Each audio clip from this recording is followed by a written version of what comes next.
elevador da Almáciga, a recuperación do Campo Sur, a reurbanización da Pontepedriña, a rehabilitación de vivendas nas áreas de Vite, Vistalegre e a Pontepedriña, o programa de mellora de accesibilidade das vivendas complementario aos existentes nos ARIs e os independentes destes, a declaración do ARI da Almáciga, a instalación da fibra óptica na cidade histórica, o mantemento do investimento no rural do equivalente ao incremento do IBI polo catastrazo para ser claramente asignado aos proxectos que determine Ferusa, a implementación da administración electrónica, nos entendemos un investimento necesario para mellorar a axilidade e a calidade do servizo público, na área de deportes a renovación integral do pabellón de Santa Isabel, a renovación do céspede de Santa Isabel, a construción das gradas e os vestuarios do campo de fútbol de Conso, a construción dos baños no campo de fútbol de Belvís, a renovación integral do pabellón municipal de deportes de Vite, a construción dunha pista de atletismo para a cidade, tan necesaria,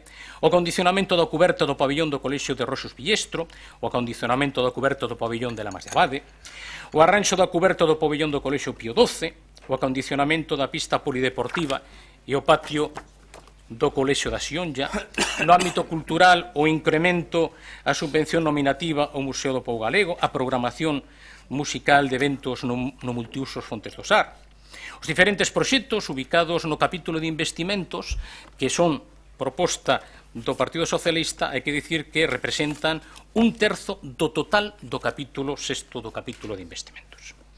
Todas estas aportacións entendemos que, se se executan, mellorarán sustancialmente a vida dos nosos veciños e veciñas e son claramente o reflexo da actitud e da actividade do Grupo Municipal do PSDG, que desde o primeiro momento, no inicio deste mandato, asumiu claramente a responsabilidade que lle asignou a cidadanía, que era fiscalizar a acción de goberno, pero mirando sempre pola cidade e sendo propositivos dende a fidelidade ao noso programa electoral, que reflexa claramente o proxecto de cidade que o PSDG sí ten para Santiago. A nosa posición e actitude ten sido exactamente a mesma nos orzamentos do 2016, no 17 e agora no 18.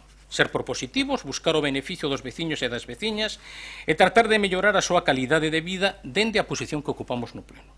No 16 vimos reflexados as nosas propostas soamente nunha media. No 17 foron 20 e agora son 36, insisto, 1/3 do capítulo de investimentos. Nos non temos modificado a nosa posición. Compostela Aberta entendemos que se o ten feito, recoñecendo o valor das nosas propostas e, obviamente, damos a benvida a Compostela Aberta ese cambio de actitude. Pero a estes orzamentos entendemos que aínda lles falta toda unha serie de deberes por facer para ser os orzamentos que podrían contar co apoio en positivo do Grupo Municipal do PSDG. En primeiro lugar, cando falamos de orzamentos, temos que facelo exactamente igual de ingresos que de gastos. Compostela Aberta non quiso falar de ingresos con nosotros, entendemos que iso é unha mágoa. A non nos gustaría ter falado do IBI. Creemos que este é o momento de compensar a subida do valor catastral que se vai producir no 2018, polo catastrazo de Aznar, evidentemente, cunha baixada do tipo impositivo, de maneira que os veciños e as veciñas, as familias medias e traballadoras da nosa cidade, non pagaran máis este ano polo IBI e, por outra banda, o Concello non perder ingresos con respecto ao ano pasado. Ademais, é unha pregunta que hai que facer. Onde está a modificación das ordenanzas fiscais para aproveitar as sentenzas recentes do Tribunal Supremo referentes á implantación de tasas ás eléctricas, ás telefonías móviles, o incremento da tasa aos caixeiros dos bancos, que foron aprobados como mocións neste pleno, mocións do PSDG e unha do BNG? Onde está, por tanto, esa política fiscal progresiva e progresista donde as multinacionais e os bancos son os que terían que estar pagando, os que terían que estar financiando eses servizos públicos e dándolle ao mesmo tempo un respiro fiscal ás familias medias e traballadoras? No referente á política de gastos, o primeiro que hai que decir é que nós non fomos quen de ler na memoria, ni non se de escoitar da concelleira, unha explicación de cal é a estrategia orzamentaria en canto á política económica do Concello. Vou dar un simple exemplo. En setembro se firma un decreto no que se lle di ao Ministerio de Facenda que o Concello non se vai endebedar. En decembro xa existía un crédito firmado co Ministerio. E agora, cando vemos os orzamentos, vemos que si vai haber endebedamento. Claramente hai unha incoherencia en política económica que temos que abordar.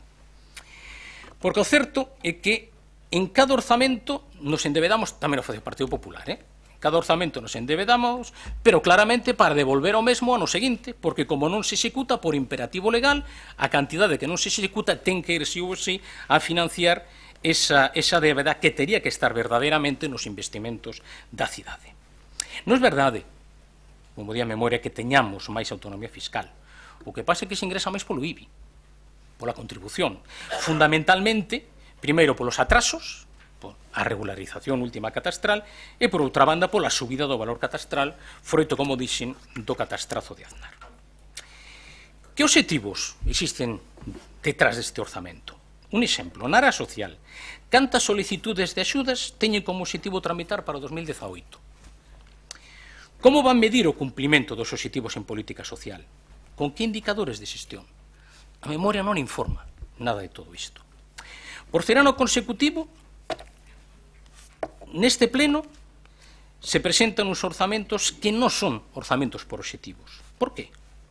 Como imos medir todos, non solamente o goberno, a oposición, senón mesmo a cidadanía, como vai medir o cumplimento dos obxectivos das políticas sociais, de emprego, de promoción económica?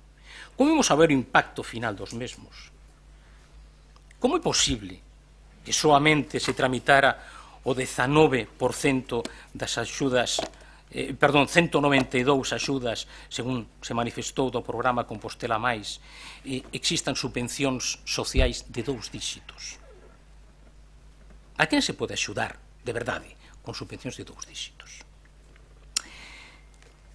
Mire, están no mesmo nivel de cumprimento do programa de axuda social co Partido Popular. Claro, onde están as políticas de servizos sociais de verdade para as 4.000 persoas en situación de extrema pobreza que calculaba a Rede Galega de loita contra a pobreza? E as 17.000 persoas que calculaban tamén en risco de exclusión social. Mire, un pequeno detalle. O ano pasado se plantexou no pleno que se diminuíran unhas partidas de gasto social para incrementar partidas de festas. Simplemente por unha cuestión, porque non se tiñan executadas as partidas de gasto social. A execución das partidas de gasto social a 30 de setembro deste ano foron de 19,1%. Cando solamente quedan 3 meses, cando quedaban solamente 3 meses de ano, non se chegaba ao 20% de execución do gasto de asistencia social primaria. Teño que decir que aínda non temos chegado a media de 110 euros por habitante en gasto social que tiñan os concellos de media os concellos en Galicia en 2013 e que se tiña que ter alcanzado a finais de 2016.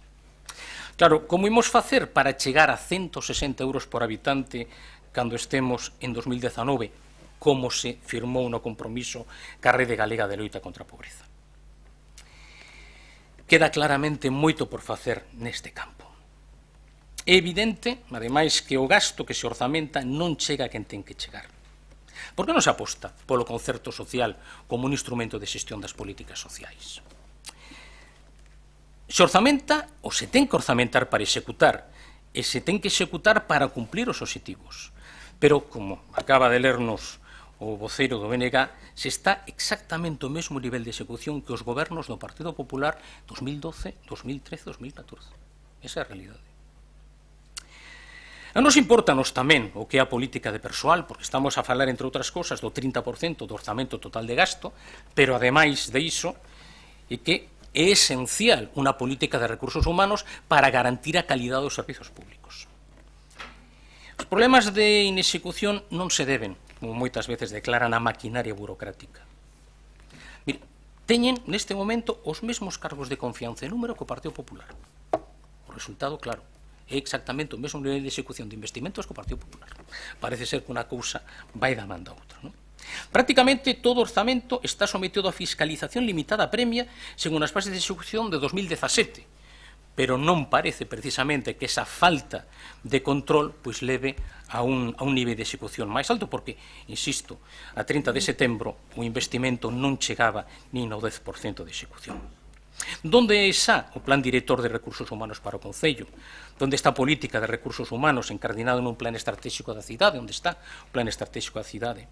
Onde están enquisas periódicas para medir o clima laboral do Concello e estas colgadas con transparencia na página web?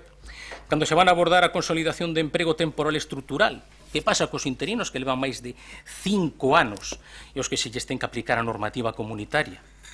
Para cando plans de promoción interna extraordinaria, caso de bombeiros que falamos neste pleno. Procesos de mobilidade voluntaria, carreira profesional horizontal, cando un proceso de funcionarización de persoal laboral que ocupa prazas que a legislación cataloga de naturaleza funcionarial. Gustaríamos ter falado de todas estas cuestións. Non, perdón, creo que temos que falar de todas estas cuestións. Falamos de problemas de xestión de Compostela Aberta, non? Se unha parte dos proxectos incorporados ao PSDG, os orzamentos do 2018, fan referencia a ARIS e a rehabilitación, como imos leválos adiante? Como, neste caso, os van levar adiante sin unha oficina de vivenda e rehabilitación dotada suficientemente de persoal e de tecnoloxías de información e da comunicación? Políticas de emprego, por que non se estenden as obras, os obradoiros de emprego, as tareas de mantemento da cidade? Por que non aproveitamos unha necesidade da cidade nunha oportunidade de emprego para todos os composteláns? Mire, no rural, decía vostede hoxe pola radio que era o maior investimento en todos os anos pasados. Supoño que se refería claramente ao Partido Popular, porque o investimento aquí de 2.379.000 euros para este ano no rural, pero que o Goberno de Progreso, gobernado por un alcalde socialista, de o 99-2011, foron 40 millóns de euros en 12 anos de investimento para o rural, a mí saeme uns 3.300.000 euros cada ano. Por lo tanto, a verdade é que comprendo, estou convencido, mo confirmará a concellera, de que facía referencia ao Partido Popular. Nos hai, polo tanto, aspectos que valoramos moi positivamente neste proxecto de orzamentos, aspectos que entendemos que quedan pendentes, deberes en facer, e que hai que abordar porque entramos no terceiro ano do mandato e o tempo apremia e as necesidades aínda son moitas. Valorando o que entendemos que tiña que estar e está, e o que aquelo que tiña que estar pero votamos en falta é o que determina o noso voto de abstención xa coñecido. Esperamos que Compostela Aberta faga bon uso desta abstención, como entendemos que non o fixo en 2016, con un grado de execución tan baixo, e como sospeitamos que non o ten feito tampouco no 2017. Moitas grazas. Moitas gracias, Paco Reyes. A quenda en estes momentos do portavoz do Partido Popular, o señor Agustín Hernández. Sí, moitas grazas, señor alcalde, boas tardes. A verdade é que podemos concordar que este debate, sin dúbida, é o debate máis importante de cantos se celebran cada ano. É un debate de marcado carácter económico, de cifras e datos, como temos comprobado coa intervención da señora concelleira. Un debate, certo, tamén repetitivo ano tras ano, no que se reiteran os datos recollidos nun documento cusa execución queda moi por baixo de calquera expectativa razoable. Moito discurso, moito dato, e a verdade é que poucas realidades. Así foi no 2017 e así será no 2018 se este goberno non é capaz de cambiar as inercias existentes nesta administración. Un debate no que calquera goberno, con independencia do partido que o ocupe, pone en valor de forma moitas veces case épica a súa xestión para conformar as contas, o innovadoras que son, o que van permitir facer na cidade, o que van significar para a economía local, etc. etc. Calquera goberno pone en valor a súa xestión porque, sin dúbida, esa é a súa obriga. Compostela Aberta, por certo, non é diferente. Ben de ben o que fai, e tamén o que non fai, e sempre, por certo, hai alguén que o compra. O día 12 de decembro do ano pasado, a nota de prensa do Concello titulaba: os orzamentos de 2018 ascenden a 110 millóns de euros, os máis elevados dende o exercicio 2009. Colocar as persoas no centro da xestión municipal, dar resposta ás demandas da veciñanza, documento orzamentario coral, etc., etc., etc. O que non reflicte a nota de prensa é o dato obxectivo de que dos 110 millóns de euros do orzamento municipal, 75,5 corresponden a nóminas e gasto corrente, é dicir, case o 70% do orzamento corresponde a cifras impostas, sin ningún tipo de discrecionalidade nin de intervención do goberno, deste ni de ningún outro. Non pretendo con esta afirmación quitar valor ao orzamento, sino reflectir un dato certo e tamén certificable. Na liña das reflexións de marcado carácter económico, podería centrar a miña intervención na baixa execución dos investimentos, menos do 17% en 2016, se descontamos a indemnización do Parque de Bombeiros, ou a execución do 9,57 que levaban vostedes a 30 de setembro, último dato, por certo, publicado a data de hoxe, E pregunto, por certo, onde está a teórica transparencia que viñan vostedes a implantar na política municipal? O derradeiro dato disponible nestes momentos é o do mes de setembro. Falan vostedes tamén de incrementos en todas as partidas, pero o que non especifican, por exemplo, é que a partida de publicidade e propaganda da alcaldía sube de 99.000 a 190.000 euros, case a duplican. Suben tamén a dotación para libros e revistas da alcaldía que pasa de 60.000 a 70.000 euros. Por lo tanto, coa bolsa de vinculación, o que fan vostedes é incrementar o gasto en publicidade e propaganda. Fronte á cantidade que tiñamos no orzamento de 2015 de 162.000 euros, vostedes contan con 260.000, 100.000 euros máis. Fala o alcalde, por certo, que este ano será o da obra pública na cidade, e iso, por suposto, non será por ser ano preelectoral. Sin embargo, os gastos de publicidade e propaganda de todo o orzamento, non soamente da partida da alcaldía, incrementanse en relación co ano 2017 un 68%. Estou seguro, señor alcalde, que tamén dirá vostede que isto tampouco será por ser ano preelectoral. Podería falar tamén do feito de que, segundo os seus propios datos, dos investimentos incluídos nos seus orzamentos participativos, nestes momentos ninguna das actuacións recollidas para o 2017 están rematadas. Por certo, xa é o colmo que no tema dos orzamentos participativos, 2 concelleiros, a falta de 2, dean unha rolda de prensa o pasado día 11 para dicir que os orzamentos participativos funcionan de maravilla. Todo está en marcha. As actuacións recollidas no orzamento de 2017, por certo, que foron votadas no 2016, empezaránse a licitar neste 2018 e, polo tanto, vostedes mesmos recoñecen que non estarán rematadas ata finais de 2018 ou 2019. Eso sí, todo vai fenomenal. Esta é a verdadeira identificación da realidade paralela de Compostela Aberta, porque é certo que non hai peor cego que o que non quere ver. Podería tamén falar dos incumprimentos dos teóricos acordos de anos anteriores que posibilitaron o voto favorable do BNG e a abstención do PSOE a eses orzamentos. A maioría das partidas seguen nestes momentos sin ser realidade. Onde está a sinalética para o rural? Onde están as actuacións de millora do campus sur da USC? Onde están os avais para microcréditos aos emprendedores? Onde está o plan de choque de asolagamentos? Onde está o proxecto das bañas do SAR? Onde a carreira profesional? Podería falar tamén de que os orzamentos, unha vez aprobados, en lugar de servir para realizar unha planificación e ordenación eficaz e eficiente dos contratos, sirven para dar cobertura a unha política caciquil e de amiguismo, como reflicte o feito de que pecharan o ano 2017 con 331 contratos menores outorgados a dedo. Ese carácter caciquil que pretenden endosarlle a outros nese magnífico dominio que teñen de informar e difamar a partes iguais. Podería dicir que os orzamentos, en lugar de servir para licitar novos contratos e servizos asustados ás novas circunstancias da cidade, únicamente, por desgraza, van servir para prorrogar contratos ou mesmo para facer fronte a pagamentos de obrigas sin o debido soporte contractual por esgotamento do prazo e das prórrogas correspondentes. Estamos a falar da grúa e da hora, do transporte público, pistas de pádel, escola infantil de Salegriños, escola de música, centros socioculturais, matadoiro municipal, axuda no fogar, cafetería de Xoan 23, cafetería da Granxa do Sestro, centro de interpretación de Belvís e incluso outros.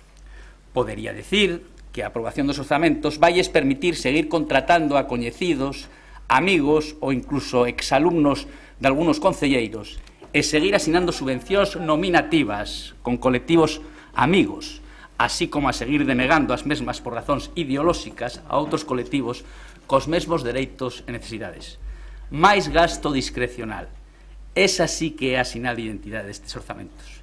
Incrementan as subvencións nominativas en relación co 2017 en 280.525 euros, un 28% máis, e a suba, por certo, non está xustificada no Mundial de Axedrez. Despois da lixeira baixada do ano pasado en relación co 2016, incrementan ata en casi 400.000 euros a cantidade recollida no noso orzamento de 2015. E aínda estamos agardando, por certo, polo Plan Estratégico de Subvencións, que é unha obriga legal. Iso sí que é tecer rede, pero rede de amigos, claro. Podería dicir moitas cousas no ámbito económico, podería dicir moitas máis, pero permítanme, si lles parece, unha reflexión no ámbito político, unha reflexión descriptiva da situación na que se desenvolve este pleno. Estamos ante un pleno tramposo, un pleno no que unha cousa é o que din que pasa e outra a realidade do que pasa. Un pleno cuso resultado no relativo a votación é coñecido dende moito antes da convocatoria do mesmo. Un pleno que é máis un tiratillo, unha comedia burlona, que un verdadeiro debate orzamentario. Unha burla á cidade e a todos os veciños. A realidade deste pleno e desta corporación é diametralmente oposta a que vostedes, goberno, e por certo o resto da oposición, pretenden facernos ver. O goberno sabe, dende o inicio da confección dos orzamentos, que a aritmética do pleno permite a súa aprobación únicamente co apoio do BNG. Pasemos a analizar o papel das diferentes forzas políticas. O BNG necesita manter unha equidistancia con Compostela Aberta para que se visualicen as súas teóricas diferenzas, por certo, basicamente centradas en egos persoais. Isto leva a unha política errática. Saben que deben decir unha cousa, por certo, acabamos de escoitar ao seu portavoz nun dominio magistral desto que vou decir, amosar unha crítica mordaz e mesmo ser tremendamente críticos, pero, eso sí, a hora da verdade, ou se absteñen ou votan a favor. Dan leccións, pero non pasan da teoría á práctica. Compostela Aberta fai todo mal, o BNG sabe como habría que facelo, pero a hora da verdade votan co goberno. Enmascarando unha actitude responsable coa cidade, di: non imos contribuir á paralización da cidade nin ao bloqueo do goberno. Non imos ter unha visión electoral dos orzamentos, non sería responsable, por suposto que non.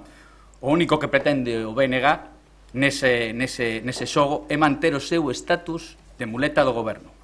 Despois da súa abstención de hoxe, a verdade, señor Cela, é que non sei o que lle resta por negociar nos orzamentos de 2019. Outro dos papéis protagonistas deste teatillo é do PSDG, o do PSOE. Neste caso, sinceramente, é un verdadeiro papelón. En primeiro lugar, hai que recoñecer que o 75% dos concelleiros socialistas que aínda asisten a estes plenos teñen moito valor, sinceramente, moito valor e moito callo para ser capaces de estar sentados nos seus escanos como se nada pasara. Poñendo cara de póker, cando pleno tras pleno o alcalde fai o chamamento ao concelleiro ausente do PSDG e este non comparece. Inda por riba é funcionario desta casa. Por certo, era funcionario desta casa cando foi incorporado nas súas listas. A verdade é que iso é un espectáculo verdadeiramente surrealista. Case daría igual que non asistiran. Así aforrarían evidenciar a súa irrelevancia, que, por certo, intentan enmascarar con continuos ataques ao Partido Popular, e tamén, por certo, con continuas referencias aos gobernos de progreso, que, por certo, son os responsables da meirande parte dos problemas que arrastra este concello e esta cidade. É bo que eso quede recollido nun acta, porque é o que moitos, e tamén moitos de vostedes, dicen coa boca pequena fora deste pleno. Deberían facer o exercicio de verse dende fora. Teñen que decir que o orzamento ten un sesgo socialista para poder justificar a súa abstención. Obviamente, o PSDG non pode votar en contra, posto que ese posicionamento expiriría a súa situación na corporación con 3 concelleiros dos 4 elexidos. Agora entendo o interese do señor Reyes na Xunta de Voceiros para acurtar as intervencións no pleno de hoxe. Claro, vostede quería aforrarse ese papelón. Non sei, a verdade é que non sei o que acontecería de afectar esta anomalía ao Partido Popular. Bueno, a verdade é que sí que o sei, pero obviamente teño interiorizado que a esquerda e tamén unha parte da opinión pública teñen diferentes varas de medir neste tipo de situacións. O PSDG é o coprotagonista dun timo democrático. E digo coprotagonista, posto que non temos que esquecer que o beneficiario último desta anomalía democrática é o grupo de goberno. O alcalde ve reforzada a súa posición de privilexio, podendo adoptar acordos co exclusivo apoio do BNG e o seu voto de calidade. Por lo tanto, estamos nunha situación na que o PSDG protagoniza unha anomalía democrática, o señor Noriega rega ese xardín, deixando que o PSDG teña un protagonismo que non lle corresponde porque interesa as 3 partes. O BNG todo o sabe, todo o aconsella, todo o critica, pero a hora da verdade todo o apoia. O PSDG di que ten un protagonismo que non corresponde á situación real na corporación e o señor Noriega, que saca vantaxe a este fiasco, consigue aprobar os seus acordos, neste caso, consigue aprobar os seus orzamentos. Están claro os protagonistas desta comedia. Está claro o beneficiario, que non é outro que o señor alcalde. Por certo, estou seguro que dirá que non pode facer nada ao respecto, que non é asunto de competencia municipal e que non afecta ao ámbito competencial da súa forza política. Pero a realidade teimuda e a conclusión desta comedia é clara. O que menos interesa, por desgraza, é a cidade. Non temos un orzamento ambicioso, non temos proxectos innovadores ou novidosos, vivimos na atonía máis absoluta. A cidade languidece nun gris permanente, convertemos, por certo, o que é normal, o que debería ser o punto de partida de calquera goberno, o mantemento e a execución de proxectos longamente agardados, na excepcionalidade. O que é a normalidade aquí é excepcional. Eu pregunto, onde está unha política cultural que sitúa Santiago no lugar que debería? Onde está a política de infraestructuras para abordar novos retos? Onde está unha política turística? Onde unha política de impulso do tecido económico? Onde está unha política social que reserva a situación das persoas máis desfavorecidas? Que alguén do grupo de goberno explique, se é capaz, que é o que fixo este goberno para resolver os problemas das persoas sin teito. A resposta é clara, nada de nada. Aquí os problemas mudan de protagonistas, eso é certo, pero os que se resolven o é, desgraciadamente, por razóns biolóxicas. Onde está a política para evitar os insostibles problemas de desafiuzamentos que tiña Santiago, tal e como afirmaban vostedes cando estaban na oposición? Onde están as medidas implantadas por este goberno no que están concelleiros que non dubidaban na súa etapa da oposición, obviamente, en poñerse á cabeza das manifestacións en contra das políticas favorecedoras da especulación e da banca? Claro, é que aquilo era un pretexto para desaloxar a OPP das institucións. Aquilo tamén era un teatrillo, claro que sí. Agora que están no goberno, limítanse a exixir o resto das administracións a dar leccións ao respecto da política de vivenda, pero sin ser capaces de executar mínimamente os créditos dos que contan para resolver os problemas da xente. Porque, obviamente, unha cousa é predicar e outra moi diferente é dar trigo. Aquilo que era froito da peor vella política, agora que están vostedes no goberno, é froito dos problemas estruturais, porque vostedes son agora realmente a vella política. Onde está a ilusión de recuperar o protagonismo da capital de Galicia, señor alcalde? Onde está? A verdade é que, señor alcalde, no seu discurso realmente florido, sí que atopamos isto. É certo que de maneira algo cansina e repetitiva. No seu discurso pode ser, señor alcalde, pero nos orzamentos non atopamos nada de nada, o digo con total sinceridade. Señor Noriega, vostede seguirá coa súa realidade paralela e a cidade, por desgraza, seguirá perdendo. Moitas gracias e máis nada. Gracias, señor Agustín Hernández. Os controles dos tempos dame que para a segunda quenda María Rozas tería un máximo 11 minutos, Rubén 3 minutos, Paco 3 e Partido Popular 5 minutos. Vale. Entón, fagan vostede uso. Non fai falta que utilice os 11 minutos. Espera un momentiño. Segunda quenda, María Rozas. Bueno, pois boa tarde de novo a todos e a todas. Está claro que o debate de orzamentos dá para moito. Eu sempre pensei que tiña unha concellería bastante transversal, pero despois de escoitar a intervención do voceiro do Partido Popular, vexo que un debate orzamentario dá dende un debate de execución da conta xeral a un debate de análise barato da psicoloxía da oposición ata mentiras tan facilmente demostrables e moitas outras cuestións, non? Dá para moito o debate de execución, exceto o debate de orzamentos tamén, exceto para falar de datos económicos, porque na súa intervención, señor Agustín Hernández, apenas falou do orzamento, apenas falou das políticas orzamentarias e apenas falou de números. Estamos no debate orzamentario. E as poucas cousas que dixo é que vostede revisou os datos, porque agora me meto no detalle, pero, vamos, os poucos números que puso sobre a mesa, eu non sei se lle benefician, non? Pero, antes de comezar con a resposta a cuestións do debate orzamentario, a min sí que me gustaría decir que se hai algo irregular no Concello de Santiago foron os últimos 4 anos. Que se hai algo irregular non son os contratos menores que hai no Concello de Santiago. O que foi irregular é que vostede fora alcalde a dedo. E eso sí que foi a dedo, señor Hernández. Que vostede, o número 25 da lista, fora alcalde. Eso sí que foi a dedo, en non todas as acusacións moi graves que acaba de facer vostede aquí, acusacións de irregularidades na dinámica do Partido Popular que acusa fai acusacións moi graves, despois nunca pide desculpas, pero acusacións fainas. Pois, señor, aquí o único que houve a dedo neste Concello de Santiago nos últimos anos foi que vostede fora alcalde. Eso é o seu mérito. E se hai compromisos incumplidos, tamén pode revisar os seus compromisos como Conselleiro de Infraestructuras ca nosa cidade.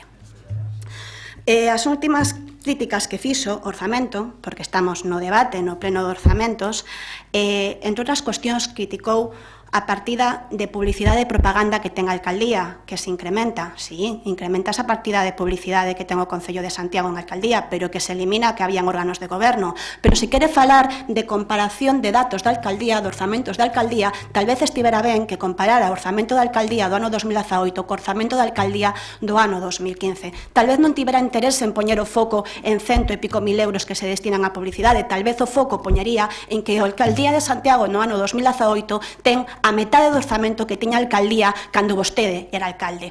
Pode mirar na página web o orzamento do ano 2015, está na página de transparencia.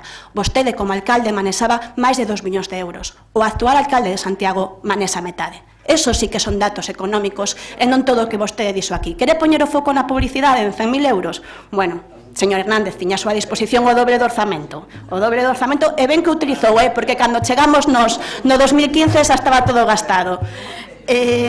Continúo. Un pouco de silencio, que nos calamos en todas as intervencións, Tranquilícense, señora Roza, siga ca súa quenda. Gracias. Tamén utilizou na súa análise sobre os orzamentos para intentar quitarlle relevancia que temos o orzamento máis elevado dende o ano 2009, que o 75% de gasto corriente, e segundo a súa opinión, o gasto corriente non ten pois dirección ou decisión política.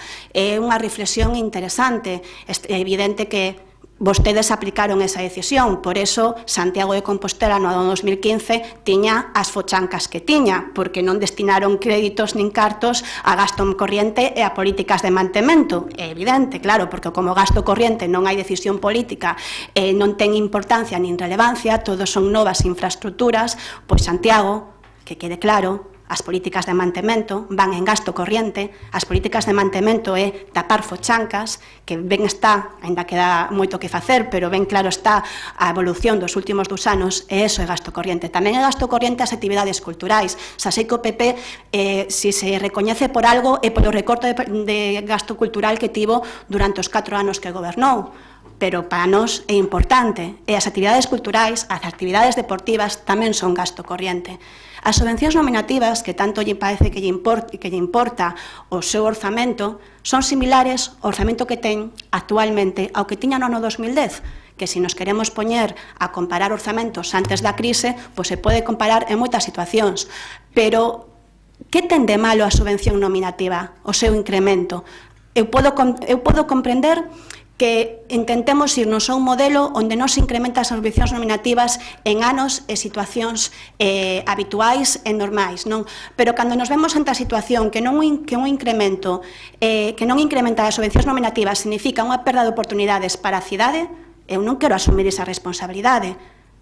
En que se incrementan subvencións nominativas no orzamento do 2018? Son 190.000 euros que se incrementan en comparación co ano anterior. Que hai detrás dese número? Porque os números poden ser moi absolutos, pero que hai detrás dos números? Pois detrás dos números hai 180.000 euros para que Santiago teña un Mundial de Xadrez no 2018. Ten o Partido Popular algo en contra de que Santiago teña un Mundial de Xadrez no ano 2018? Algo que vai a mover a 3.000 persoas en Santiago? Algo que está calculado que a estimación e o beneficio económico que pode dar para a cidade está en 4 millóns de euros? Algo que mobilizará a máis de 90 países? Ten algo en contra o Partido Popular do Mundial de Xadrez? Ten algo en contra o Partido Popular do incremento a chega do Museo do Pobo Galego no seu 40 aniversario? Eso é o que hai detrás da subvención nominativa. Ten algo en contra o Partido Popular da posibilidade de que Santiago teña unha Supercopa no ano 2018? Eso é o que hai detrás das subvencións nominativas. Os números sempre teñen detrás cuestións.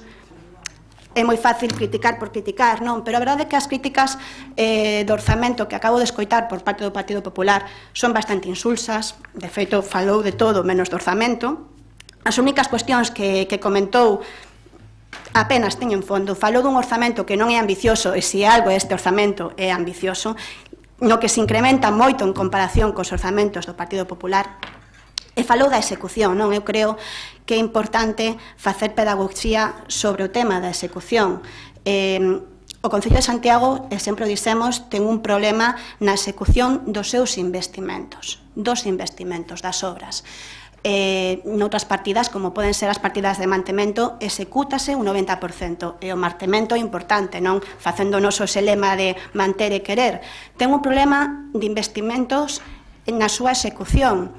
Hai moitos procesos que encamiñamos para resolvelo, non? Pero non é un problema novo, tendo en conta que a execución sempre foi moi baixa. E non me sirve ese exemplo de anos anteriores nos que tiñamos unha sociedade como podía ser o Movisa, que foi desmantelada polo Partido Popular e que actualmente non temos, é unha ferramenta importante para a cidade nas obras, non? Pero é que non só foi o desmantelamento de Movisa o que afectou na execución do Concello de Santiago. Temos un 20% menos de persoal, un 20% menos. Estamos falando de que este Concello tiña 800 persoas traballando nel no ano 2010 e que agora, no ano 2018, no comezo do ano 2018, non chega a 600. Un 20% menos. E iso é responsabilidade do Partido Popular que desmantelou as administracións públicas.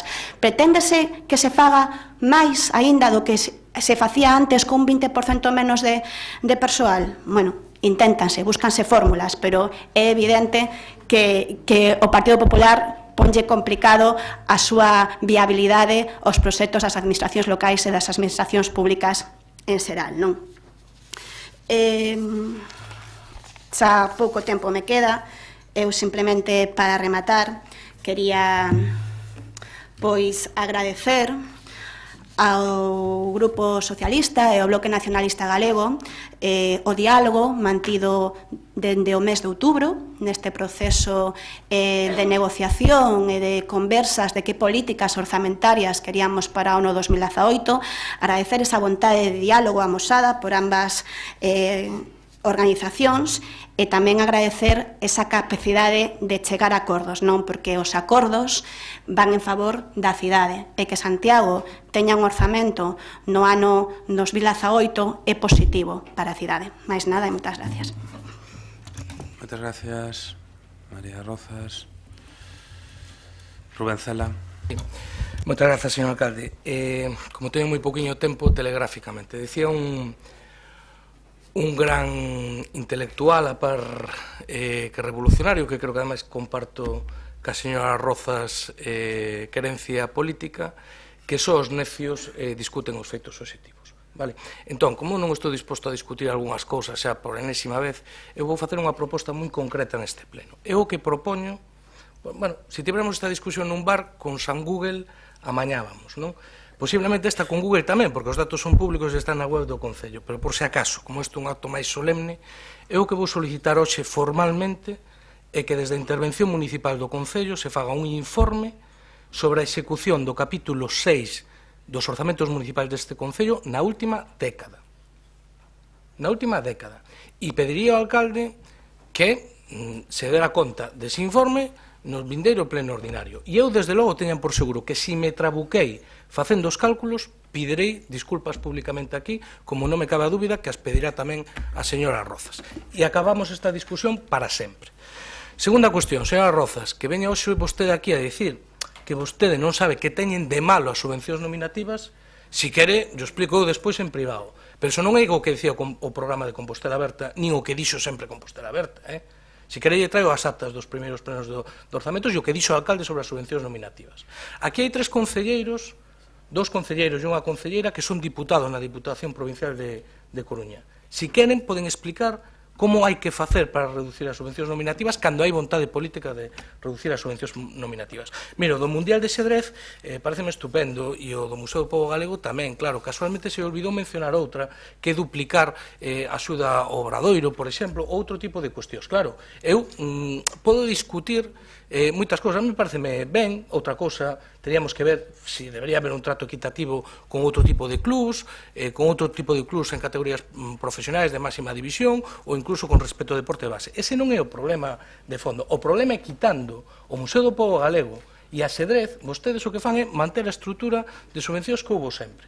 Bueno, que bo, que malo, que regular, opinable, pero que non é o que dixeron vostedes que iban facer é evidente. E por último, señor Agustín, porque non tiña intención de perder o tempo con este tipo de cousas, eu agradezolle esa psicoanálise low cost que acaba de facer do resto da oposición.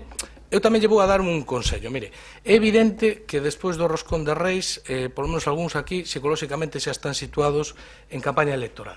Lexítimo, razonable, e a vida é así. Eu estou convencido que hai moitos e moitas votantes do Partido Popular que estarían encantados de ver un Partido Popular cunha oposición máis contundente, pero co goberno, señor Agustín, non co resto da oposición. Gracias, señor Rubén Cela. Quenda para Paco Reyes, 3 minutos. Gracias, señor alcalde. Bueno, eu o primeiro que quero facer dirixirme a vos, señor alcalde, como presidente do pleno, para pedir desculpas a este pleno, porque eu claramente recoñezo que trabuqueime. Cando fun a ler o punto 4 da orde do día, que di aprobación inicial do orzamento e cadro de persoal do Concello para o ano 2018, pois entendín que era falar dos orzamentos do 2018. E teño que dar as grazas ao voceiro do Partido Popular de que me sacou do erro, non? Porque el o que fixo foi repetir o debate da conta xeral do 2016, adiantar o debate da conta xeral do 2017 e dedicar máis dun terzo de todo o seu tempo a falar do PSDG. Cosa que se lle agradece, Mire, voulle dicir un par de cousas. Mire, a primeira, eu podo entender que a vostede non lle gusten estes orzamentos de Compostela Aberta, evidentemente son perfectibles, evidentemente son mellorables, evidentemente son criticables. Eu entendo que dende a súa postura podan entender que o voto que merece o voto negativo. O que sorpréndeme é que ese voto negativo, o repiten vostedes ao longo de 16-17, agora anuncian que 18, claro, a mí sorpréndeme, no 16 presentaron vostedes 3 propostas, no 17 unha, e hoxe veñen neste pleno sen presentar ninguna. Entón, claro, eu entendería que vostedes quixeran contrastar e pedirle aos outros grupos da oposición teñan en conta as miñas propostas, o meu proxecto de cidade, e presentar unha emenda á totalidade cun orzamento alternativo para debatelo e para poñer en cuestionamento como é que nós estamos facilitando a aprobación dos orzamentos no 18, pero es que vostedes non fan iso. Mire, no 2016, con 4 concelleiros, nós tamén facilitamos a aprobación dos orzamentos. Por qué? Porque entendíamos que eran moito mellores que os do 2015 do Partido Popular. E hoxe estamos convencidos de que os orzamentos do 2018, que as súas deficiencias, que as comentei, son mellores que os do 2017. E pensamos que esta cidade merece máis os orzamentos do 2018 e, dende logo, merece máis eses orzamentos do 2018 que a cidade estivera nunha situación dunha moción de confianza e non digamos xa do horror dunha moción de censura que o fixera vostede por segunda vez alcalde desta cidade pola porta de atrás.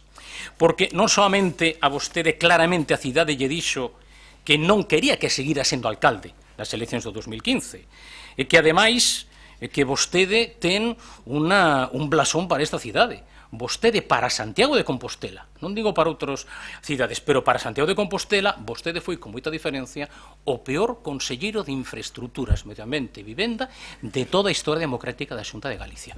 Porque, mire, si quere lle podo decir, mire, porque vostede o que sí fixo moi ben foi exercer de deputado por Pontevedra. Pero mire, quen retrasou durante 5 anos como conselleiro de construción da variante de Aradas?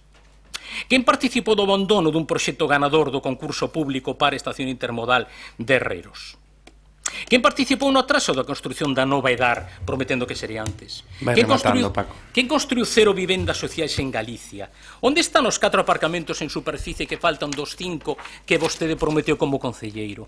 Por non citar o fume das súas promesas sobre un metro lixeiro que ia unir a estación de ferrocarril co aeroporto de Lavacolla ou o metro lixeiro que ia unir Milladoiro con Santiago. Moitas gracias. Gracias, Paco. Agustín Hernández, 5 minutos, segunda quenda. Pois sí, creo que non van ser necesarios. A verdade é que, en primeiro lugar, teño que decir que a verdade é que cada un de nós temos un tono, unha forma de falar, a miña é a que... Pero, sinceramente, todo o que dixen na miña intervención tentei facelo co mellor dos tonos e no mellor dos plans. O digo con total sinceridade. Outra cuestión é como reciben as miñas verbas o resto dos compañeiros da corporación, non? A verdade é que é curioso, nerviosos que se poñen os vostedes cando falamos de contratos a dedo, de contratos a amigos, de contratar a exalumnos, a compañeiros, de amiguismo, de dedazos. Miren, 331 contratos a dedo o ano pasado, eso é un feito incuestionable. Por lo tanto, a verdade é que tranquilos, non pasa nada. Si son conforme a dereito, nada que decir. A verdade é que cando no debate tirando pasado, señora Rozas, como do que aconteceu nesta cidade entre os anos 2011 e 2015, a verdade é que teño claro que non contan con argumentos, porque estamos falando do orzamento de 2018, e, polo tanto, a verdade é que teño a sensación de que, bueno, que a nosa crítica vai na liña correcta, ¿no? Porque a verdade é que argumentos pois non poñen en riba da mesa, ou cando argumentan, pois, digamos que tentan confundir, porque, mire, nós estamos falando dos gastos de publicidade e propaganda da alcaldía. Lóxicamente, claro que sí, non é comparable o que acontecía cos gastos da alcaldía no 2015 e no 2018, posto que hai que analizar a estrutura que tiña a alcaldía no 2015 e a que ten no 2018. E, por exemplo, señora Roza, non sei se vostede o sabía, pero da cantidade que tiña asignada a alcaldía no ano 2015, 1,3 millóns de euros ian destinados ao consorcio da cidade. O que está claro é que vostedes contan con 100.000 euros máis en publicidade e propaganda, contando coa vinculación que nos tiñamos no ano 2015. Por certo, señora Rozas, non sei os cartos, sinceramente, agora non o teño na cabeza, que tiñamos nós estando na alcaldía. O que sei é que nós gastábamos menos en pinchos e en fiestiñas. Eso tamén o sei.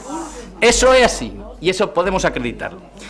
Sei que igual non lles gusta. Mire, obviamente nós non temos nada en contra das subvencións nominativas. É máis, eu defendín na Deputación da Coruña que non parecía lóxico diminuir as subvencións nominativas da Diputación a unha cantidade determinada de forma a priorística. Pero teño claro que é unha obriga legal da lei de subvencións, señora Rozas, estou falando con vostedes, se fai o favor, unha obriga legal redactar un plan estratégico de subvencións, e que eu saiba, a pesar de que estaba comprometido nos orzamentos de outros anos, vostedes non foron quen de redactar un plan estratégico de subvencións a nivel local, cosa curiosa, puesto que o Consorcio de Santiago sí que conta cun plan estratégico de subvencións. Poderían vostedes utilizar ese documento como punto de partida para facer ese plan estratégico de subvencións. Como non temos nada en contra das subvencións nominativas, obviamente non temos, por suposto, nada en contra do Mundial de Xadrez, foi comprometido pola Consellería de Deportes o ano 2015, estando o Goberno Popular no goberno da cidade, e como tamén, por certo, aproveito para lembrar que a primeira renda social de calquera concello de Galicia foi unha renda social aprobada tamén polo goberno do ano 2015. O digo tamén para deixar as cousas claras e tentar non confundir a cidadanía. Insisto, aquí o importante é que os orzamentos non están á altura do que nos creemos necesita Santiago de Compostela, e por iso imos votar en contra. Moitas gracias e máis nada. Moitas gracias, señor Agustín Hernández. Imos a pasar... Que onde vai Marta? Non estaría máis. Iría ao baño.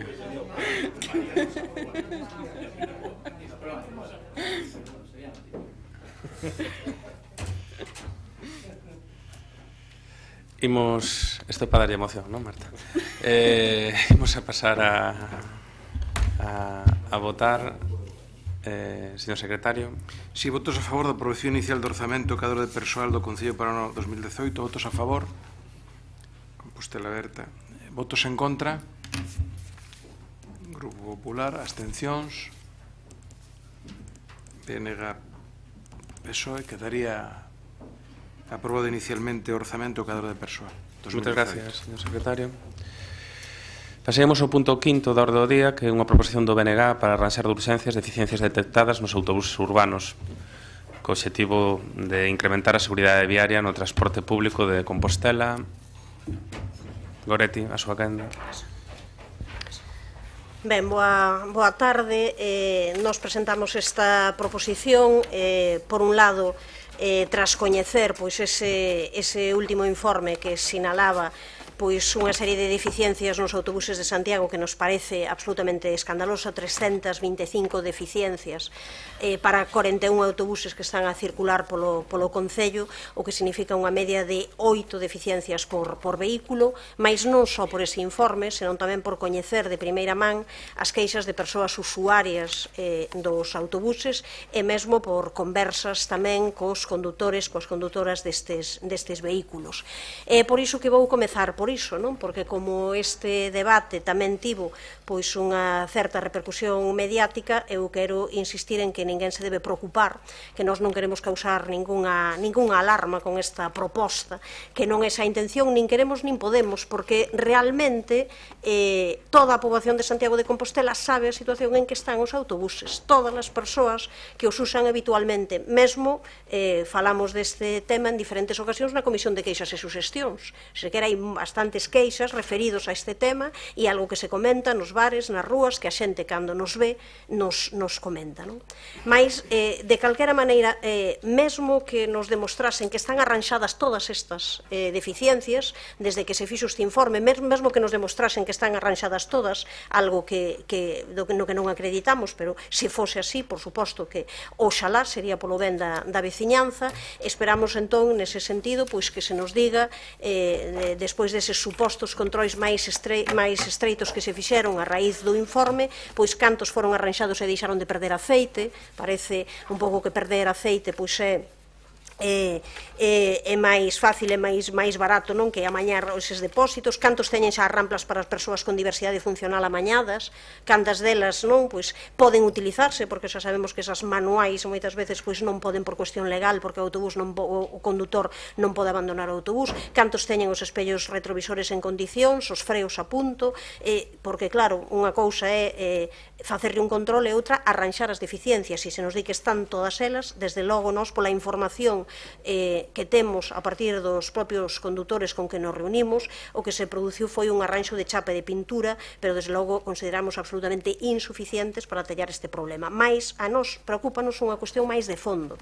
Mesmo xa digo que nos demostrasen que todas estas deficiencias están solucionadas, nós entendemos que aquí hai un problema estrutural básico a respecto de que se en un momento determinado se fai un informe e se dan 325 deficiencias, eso significa que non se está a facer un mantemento constante para nada dos autobuses. Eso significa que o que se está facendo é deixar que se deterioren até o máximo, deixar, vamos, que rematen a súa vida. Por tanto, fíxense que falamos de cifras que son absolutamente escandalosas, de que todos os autobuses presentan fallos de mecánica entre 1 e 5, que todos menos 4 teñen eses problemas de perdas de motor. Digamos que se hai en algún momento que 10 carecen de ramplas para persoas con diversidade funcional, é un dos problemas, ademais, que ten máis queixas este problemático, 6 con rodas gastadas. Desde logo, nós temos aquí unha serie de cuestións onde pensamos que non se pode esperar un ano a que se renove a concesión, a que se produce ese momento, non? O que se fixo até o momento foi renovar 5 dos 11 autobuses comprometidos, pola información que temos, se non é así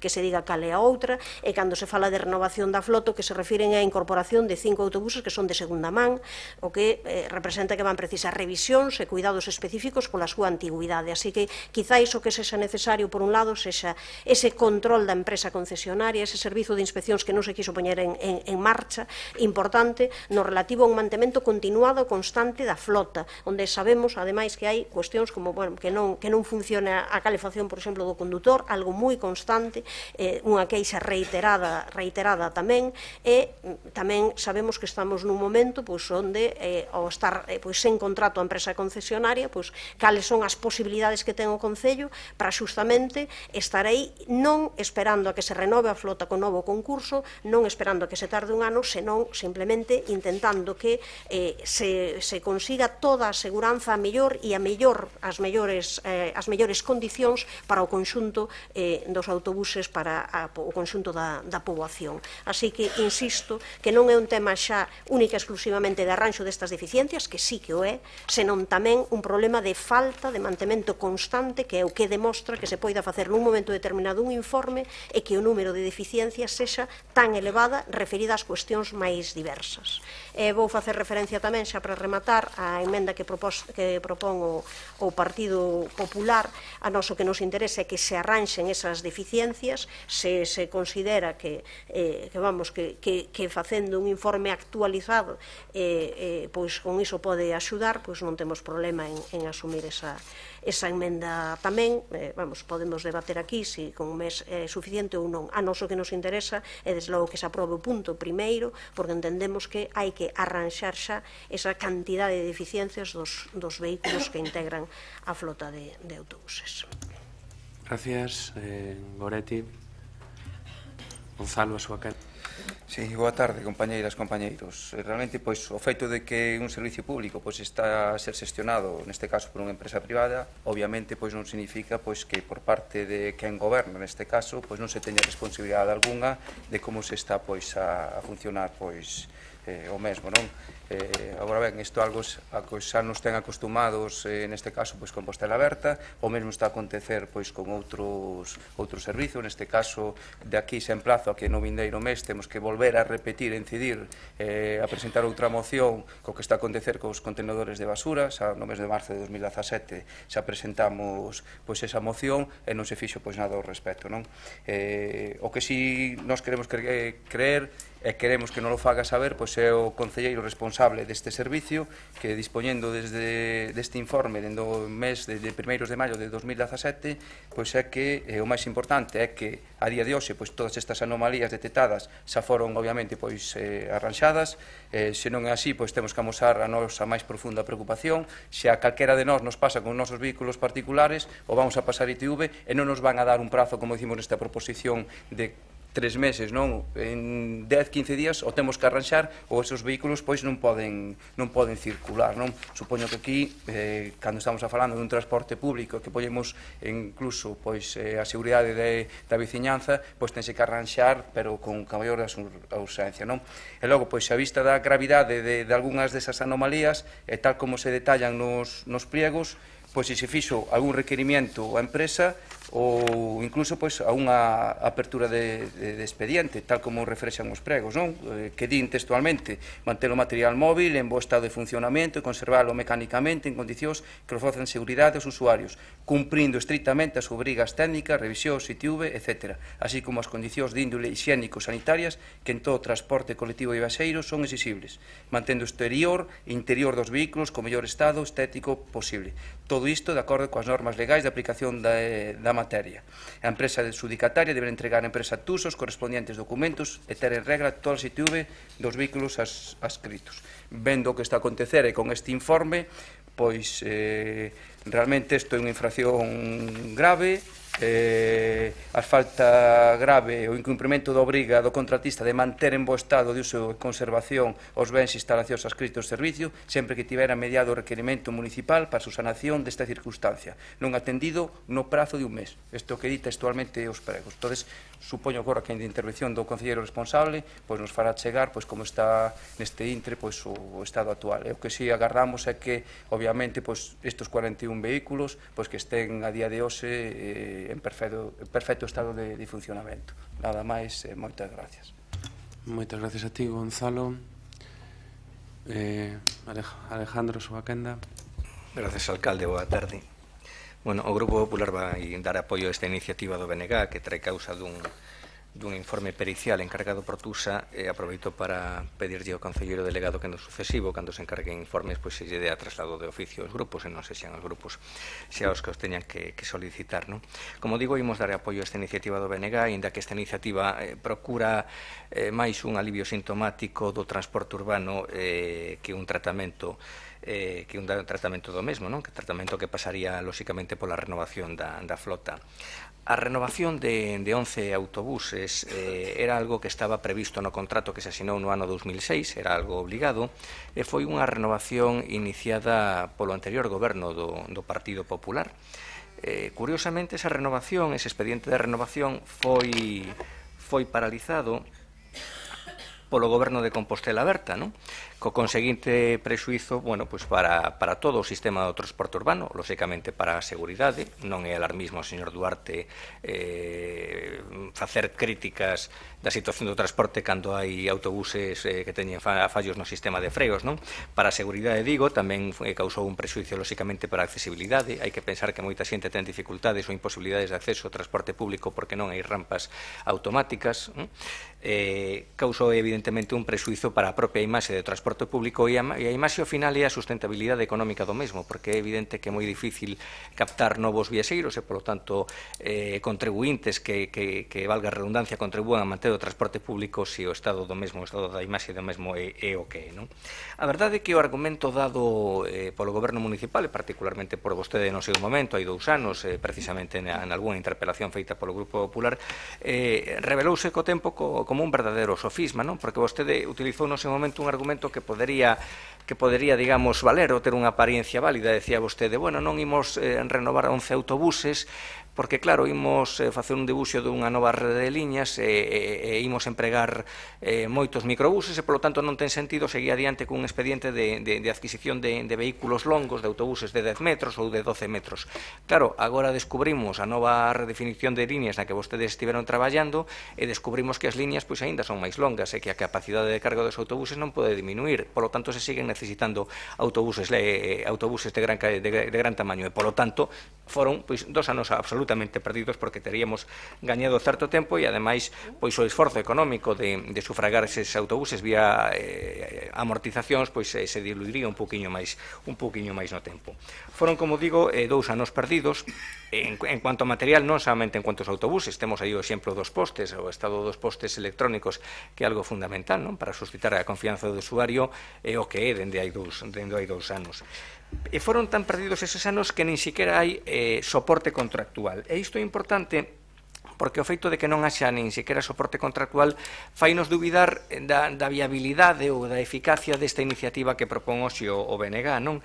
Nos imos apoiala, pero tamén advertimos que a exigencia que se lle poida dirixir ao operador é máis unha exigencia ética que unha exigencia xurídica ou contractual, porque non hai contrato. Lía antes o señor Muiños pois algunhas cláusulas do prego, pero é que o prego pois xa non existe, porque non hai contrato. Vostedes deixaron irresponsablemente vencer o termo do contrato. Ademais, se un analiza o expediente, realmente un se sorprende no razonamento que vostede utilizou para deixar vencer o contrato. Por lo tanto, a exigencia que se faga pois é máis unha exigencia ética, pero eu teño o temor de que a operadora de autobuses pois poda coller o requerimento que se lle dirixa e faga un avioncito de papel, porque claro, é que non hai contrato, señor Duarte. Nada máis. En todo caso, aínda que sexa como exigencia ética, pois non imos apoialo. Nada máis, agradezo que se incorpore pois a emenda de adición formulada polo Grupo Popular.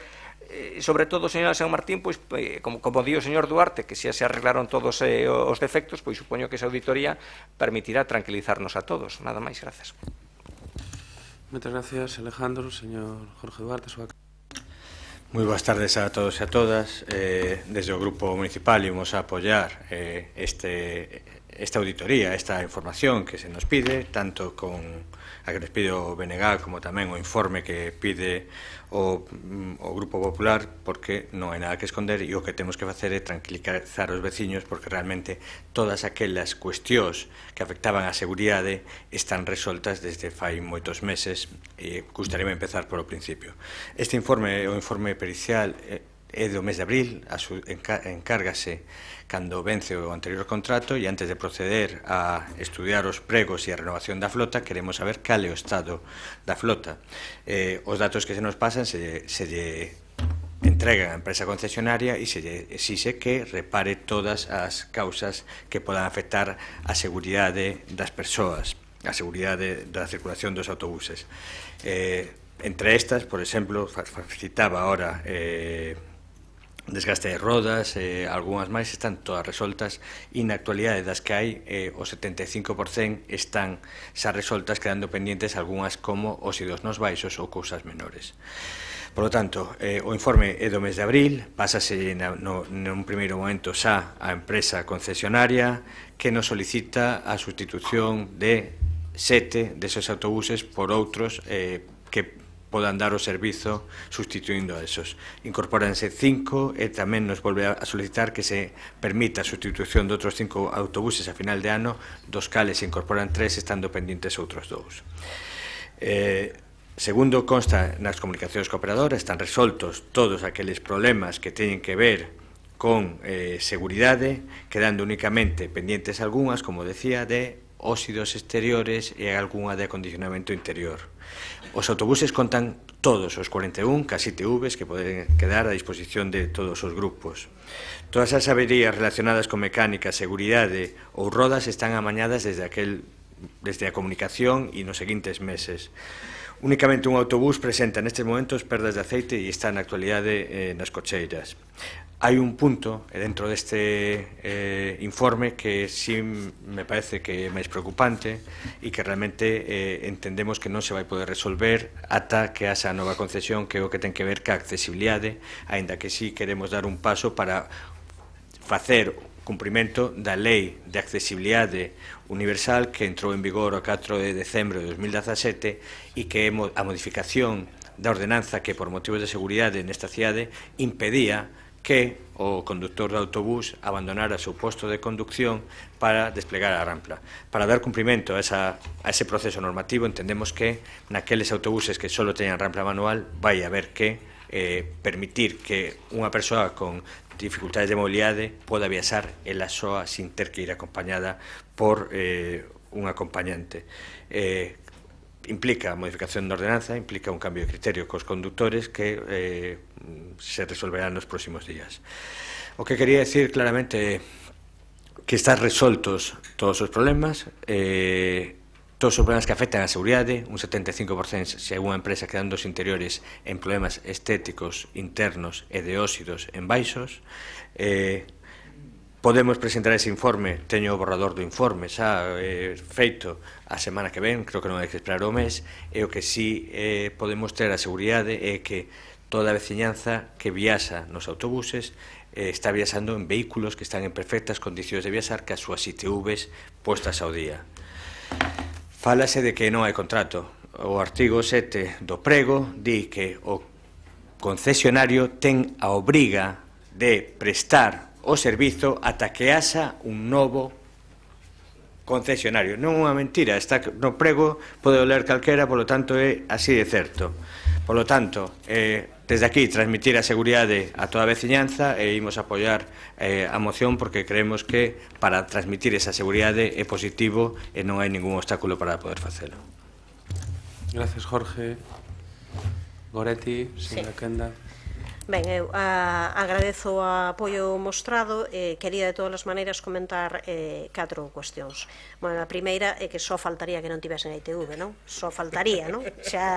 Iso xa sería o recolmo. Logo, eu quixera, claro, decir se realmente está garantido que todas estas cuestións están resoltas, non?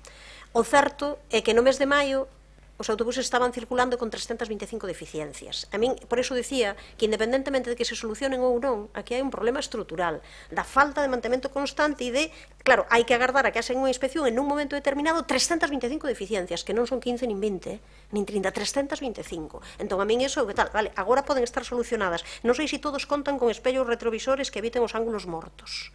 Dame que non.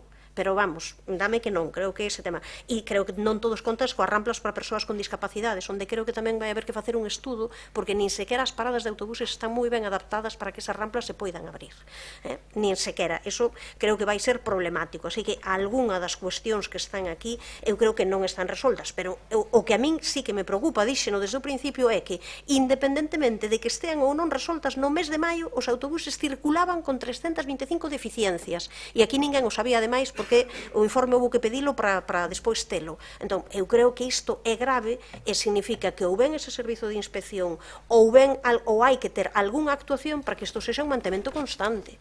Porque, claro, é que nos podemos levar a que chegamos a dentro de non sei duns meses, volves a facer iso e resulta que non sei cantas deficiencias, porque parece que non existe ese mantemento constante.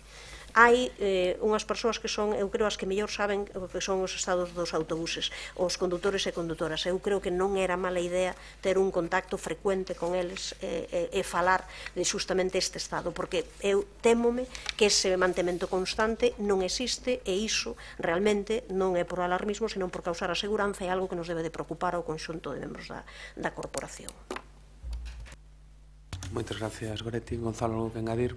Sí, concelleiro Duarte, non diga todas cando está a decir que son 75%, que unhas sí que afectan a seguridade, pero de entrada dixo que todas estaban arranxadas. Non todas estaban arranxadas, cando despois di que o 25%, pois sí que non afectan a seguridade, pero non son todas. E dentro dese 25% está a falar, según din os priegos, de temas exteriores, de temas interiores, que obviamente se lle pode facer un requerimento á empresa para que os arranxe.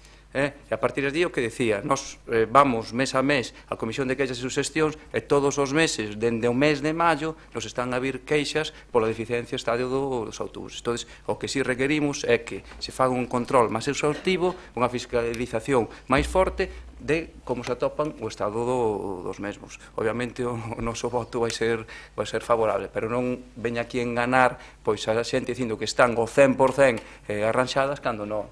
Dixo que estaban todas, cando despois di non o 75%. Ou é todas ou é 75%. Claro, nada máis. Gracias, Brunete. Moi brevemente, é evidente que as deficiencias de seguridade se van a volver a reproducir porque os autobuses teñen os anos que teñen, non? En ese sentido, pois hai que quedarse coa conclusión principal da empresa que fixe auditoría, cando di el parque de autobuses analizado refleja a existencia de un alto porcentaje de los mismos que, por seguridad, fiabilidad e imagen, deberían ser sustituídos. A sustitución é, en definitiva, o problema de fondo, e non sabemos nada, non, da sustitución dos autobuses, porque na última reunión que tivemos, que foi no Auditorio de Galicia, anunciou vostede que a licitación estaría aberta, creo que a mediados de decembro, vai un mes, xa non volvemos a saber absolutamente nada. É unha cuestión, pero non vou abrir aquí unha discusión bizantina, señor Duarte, non hai contrato. Primeiro porque esa cláusula que adoita incluirse nos pregos de condicións que di que se pode obrigar ao adjudicatario a seguir coa prestación do servizo é cando xa se abriu a nova licitación, porque do contrario que ninguén licitaría nunca nada. Pero que ademais dun xeito sorprendente, vostedes en Xunta de Goberno prorrogaron o servicio por un prazo máximo de 8 meses, ata o mes de outubro de 2017. Por lo tanto, é que o digo vostede, non o digo eu, nada máis. Jorge, segunda quenda. Creo que non procede volver outra vez. Ten a obriga, pon no prego, ten a obriga ata que haxa novo concesionario e a partir de aí, decir, aclarar, leín especificamente, claramente, todas as averías relacionadas con mecánica, seguridade e rodas están amañadas neste momento. Supoñen aproximadamente un 75% da totalidade das incidencias que había, pero todas aquelas que teñen que ver ca seguridade e que son as relacionadas con mecánica, seguridade e rodas están amañadas neste momento. Era aclarar eso. Por outra banda, no novo prego figura a sustitución de 21 dos autobuses existentes e a incorporación de 10 novos autobuses porque estendemos a rede, temos máis frecuencias e é necesario máis número de autobuses. Por lo tanto, se incorporan 10 e no prego figura a sustitución de 21 dos existentes. Entendemos que con eso poderemos dar un paso adiante nunha renovación de flota definitiva. O prego na actualidade está no Departamento de Contratación, está sendo sometido a informe de contratación e intervención e esperemos que a maior brevedade poda sair a licitación.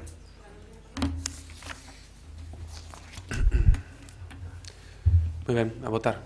Eu creo que por unanimidade, señor secretario. Sí, enténdese a emenda de adición do BNG aceptada, non? Sí. Vale, pues entonces votos a favor con esa emenda de unanimidade. Unanimidade.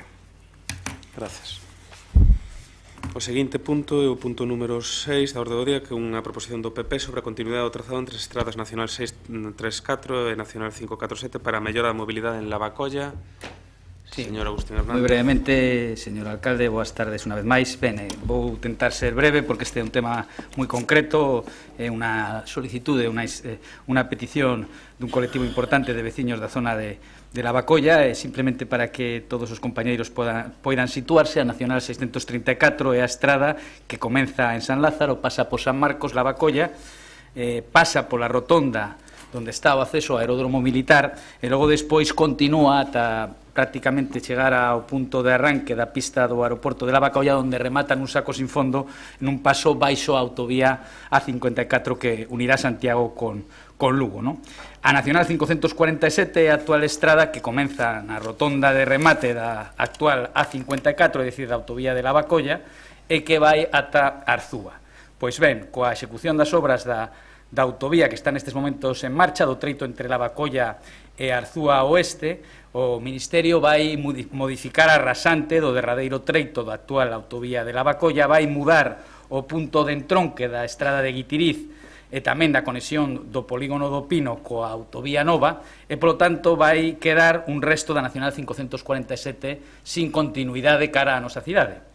A actual Nacional 634, que é a estrada que nace en San Lázaro e remata xusto ao lado da pista do aeroporto de Lavacolla, nestes momentos non ten continuidade. Nos creemos que é unha pena, é unha pérdida de oportunidade non aproveitar a execución destas obras por parte do Ministerio de Fomento para dar continuidade a través da vía de servizo da futura autovía A54 a Nacional 634 de tal xeito que se poida circular con continuidade dende a actual rotonda de acceso ao aeródromo militar ata sair a Nacional 547 cara a Arzúa. Para acadar ese obxectivo, o único que ten que facer o Ministerio de Fomento, que xa vai a modificar a vía de servizo e o Camiño de Santiago nese punto, o único que ten que facer é axustar o deseño e mellorar esa vía de servicio de tal xeito que teñan continuidade a Nacional 634 nese punto. Por lo tanto, o que nos pretendemos é precisamente que o Concello sexa o canle axeitado para trasladar ao Ministerio de Fomento esta demanda que podería realizarse no mesmo momento que o Ministerio acometa a derradeiro fase das obras da autovía de Lavacolla, de tal xeito que a nosa petición pasa, en primeiro lugar, por demandar do Ministerio de Fomento que no transcurso das obras do tramo da autovía 54 entre Lavacolla e Arzúa Oeste se adopten as medidas necesarias para darlle continuidade ao trazado da antiga Estrada Nacional 634 dende a zona de cabeceira aeroportuaria ata enlazar co trazado da Estrada Nacional 547 nas proximidades dos terreos do polígono industrial do Pino, formularlle a Administración do Estado mediante os trámites oportunos a oferta de posta a disposición dos terreos necesarios para levar a cabo esta actuación como un complemento das obras da autovía 54 actualmente en execución e tamén creemos que é un momento axeitado para que por parte do Concello se realice unha planificación que permita atender unha demanda histórica dos veciños desa zona do noso Concello, non soamente da zona de Lavacolla, sino tamén da zona de San Marcos, que é acometer de forma gradual, entendemos que ten que ser de forma gradual, puesto que a cesión no seu día desa estrada foi evidentemente un mal negocio para o Concello, non ten ningún tipo de servizo, nos creemos que o Concello debería, en función das prioridades detectadas, comprometer, insisto, de forma gradual, unha millora da antiga Estrada Nacional 634 no referente ao firme entre San Lázaro e Lavacolla e tamén a dotación dos servizos necesarios e demandados polos veciños desa zona. Ese é o noso obxectivo e por iso traemos esta moción, esta proposición, mellor dito, ao Pleno. Moitas gracias e máis nada. Gracias, Agustín. Rubén Cela, a súa quenda. Moitas grazas, señor alcalde. Eu vou procurar ser breve porque eu creo que a exposición do señor Hernández foi o suficientemente concreta e porque o noso grupo coincide ca demanda de fondo que se plantexa nesta proposición do Partido Popular. Non decir que a construción certamente da 54 que comunicará algún día si se remata Santiago co Lugo. Digo isto porque esta autovía é o escorial das autovías, non? Porque aí sabe máis o señor Hernández que a min, pero se non me falla a memoria creo que empezou hai 15 anos e ainda ten tramos sin licitar, non? No caso concreto do que estamos falando é un tramo de 18 km e medio aproximadamente e en calquera caso, o que evidencia todo isto é unha problemática de mobilidade moi específica, en concreto no tramo entre Lavacolla e Arzúa Oeste, nas inmediacións do lugar elixido para o entronque co remate do tramo xa construído ou non proxectar, como se comentaba, a continuidade dos vellos trazados das estradas Nacional 634 e Nacional 547 que poden deixar, como comentaba o señor Hernández, en comunicación algunhas zonas. No proxecto, a conexión prevista neste lugar vai eliminar a glorieta existente no remate do tramo da autovía executado e iso será un problema, como comentaba o señor Hernández, evidente. Porén, o que non está recollido é o acondicionamento do tramo paralelo da Nacional 634 que remata truncado nun lugar perto da zona do aeroporto, polo que se podría ver afectada pois, a veciñanza da parroquia de San Paio, na Sabugueira, entre eles os relativos tamén ao transporte público, que hoxe conta con paradas das líneas regulares que cobran os traxectos con Lugo e Arzúa con Santiago e que acceden ao aeroporto, así como tamén o servicio do transporte escolar. Non? Por lo tanto, nos imos votar favorablemente e simplemente dicir para rematar que, bueno, que nos parece moi positivo que o Partido Popular tamén se anime a traer iniciativas pois, que fan unha crítica a malas actuacións pois, tamén de institucións, neste caso gobernadas polo Partido Popular, e oxalá que este non sexa un feito puntual, porque desde logo nese ministerio en concreto hai moitas cousas das que poder falar a respecto de incumprimentos ou malas prácticas con este Concello. Moitas gracias, Rubén. Señor Paco Reyes. Gracias, señor alcalde. Novamente, boa tarde, compañeras e compañeiros. Pois este grupo coincide na xustificación que recolle a exposición de motivos desta proposición que presenta o Grupo Popular. Coincidimos tamén na proposta de resolución. O único que engadiríamos, esta engade va máis dirixida, neste caso, ao Grupo de Goberno que lle vai tocar negociar con Fomento, é que as obras que se propoñen e que nos entendemos que responden claramente ao interese xeral non supoñen un problema engadido aos veciños durante a súa execución. Quero dicir que o Ministerio de Fomento non é precisamente coñecido pola súa sensibilidade cara a afectación das obras que desenvolve referentes á mobilidade cos veciños. Un exemplo sería o túnel de Conxo e a finalización da rotonda do mesmo.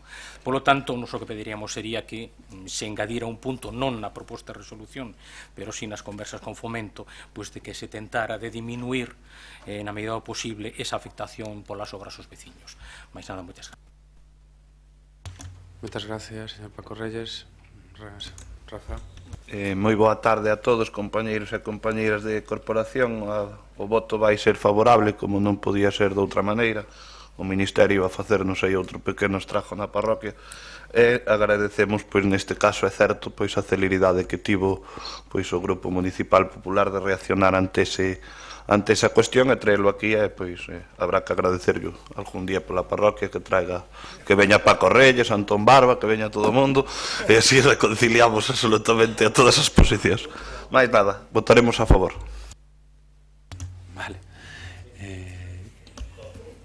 Alguén quere